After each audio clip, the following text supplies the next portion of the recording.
I'm Carlos Eduardo, and today I want to talk directly to Cowboys fans about a topic that goes far beyond one name, one interview, or one headline. It's about identity, standards, and the kind of football the Dallas Cowboys should represent moving forward.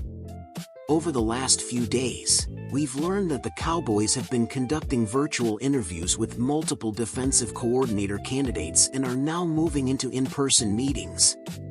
One of the names set to visit the star is Jonathan Ganon, the former Arizona Cardinals head coach and former defensive coordinator of the Philadelphia Eagles. And naturally, Cowboys fans are reacting, some with curiosity, some with concern, and some with outright frustration. From my perspective, this is exactly the type of moment where we need to slow the conversation down and make it educational, not emotional. Because this isn't just about whether Jonathan Ganon is a good or bad coach. This is about fit. It's about philosophy. And most importantly, it's about whether this move aligns with what Dallas football is supposed to be. The Cowboys are not just another NFL franchise. This is America's team. That label wasn't given lightly, and it wasn't built on mediocrity. It was built on dominance, confidence, and an unmistakable identity. Tom Landry didn't just coach wins, he built a system. Roger Staubach didn't just lead drives, he defined leadership under pressure. Emmitt Smith ran behind power and precision. Troy Aikman commanded the field with control. Michael Irvin played with fire and accountability. This organization has always been about expectations.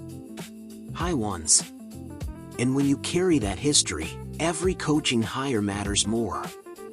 Jonathan Ganon's resume, on paper, has layers. Yes, his head coaching record in Arizona was rough. 15 wins, 36 losses over 3 seasons. Those are facts. And facts matter. But context matters too.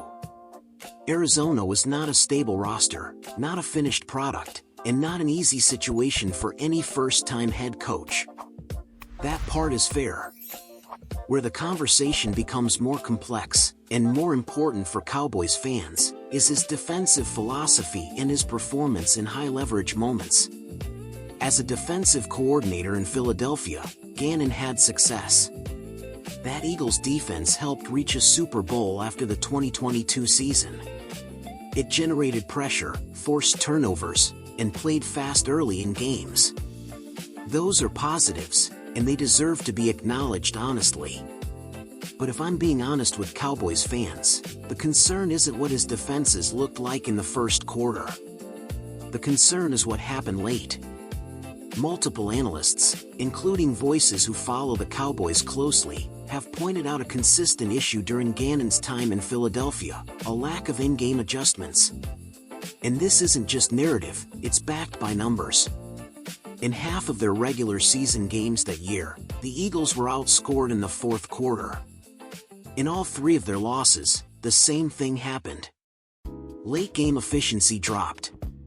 Opponents adapted. Philadelphia didn't respond fast enough.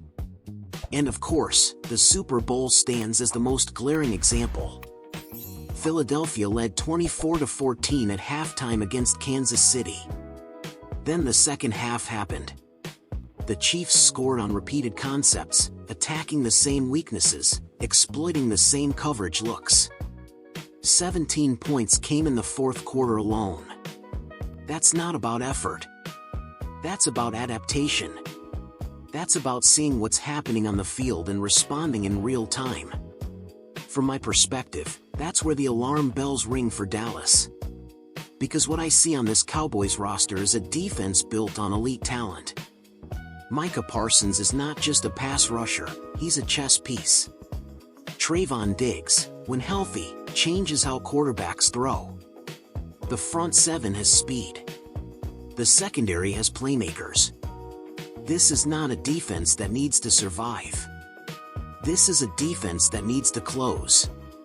And closing games is where Dallas has fallen short in recent years. So when an analyst calls the idea of hiring Jonathan Ganon disastrous, I don't hear that as an insult.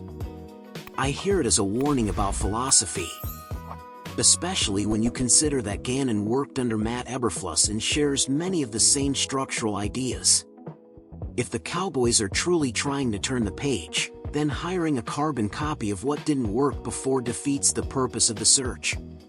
Now, to be fair, Cowboys head coach Brian Schottenheimer has said the team is casting a wide net. Jerry Jones has publicly stated this search will be different from previous ones. And so far, that appears true. Virtual interviews, in-person meetings, multiple candidates. That's progress. That's process. But process only matters if the final decision reflects growth. In my opinion, the Cowboys don't need a defensive coordinator who simply maintains structure. They need one who can read the flow of a game, anticipate adjustments, and counterpunch when opponents respond. The NFC East is unforgiving. Philadelphia adapts. Washington is evolving. New York plays desperate football. And when Dallas steps onto that field, especially at AT&TStadium, the expectation isn't just to compete, it's to control. Jerry World isn't quiet. It isn't neutral. It amplifies pressure.